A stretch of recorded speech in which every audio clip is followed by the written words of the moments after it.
সবাইকে স্বাগতম মধু সম্পর্কিত নতুন একটি ভিডিওতে। তো আজকে 1 মিনিটের মধ্যে মধুর একটি গুরুত্বপূর্ণ ইস্যু নিয়ে কথা বলবো। তো চলুন একটু ফোকাস করি। তো আমরা তো সবাই মোটামুটি বাজার থেকে মধু কিনি বা শীতের মধ্যে মধু কেনার হিড়িক পড়ে যায়। তো ম্যাক্সিমাম দোকানে বা ম্যাক্সিমাম অনলাইন শপে এরকম প্লাস্টিকের বোতলে মধু বিক্রি করা হয়।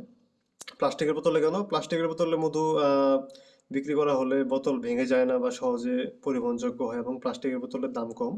বাট প্লাস্টিকের বোতলে মধু রাখা হলে কিন্তু মধুর গুণাগুণ ভালো থাকে না। মধুতে যে প্লাস্টিকের কণাগুলো আছে সেগুলো মিশে যেতে পারে এবং সেগুলো মধুর সাথে শরীরে প্রবেশ করতে পারে।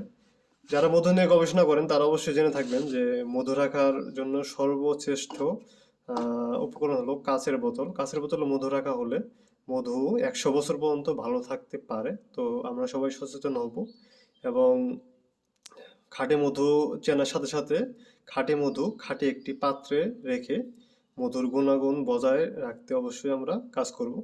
সবাই ভালো থাকবেন, ধন্যবাদ।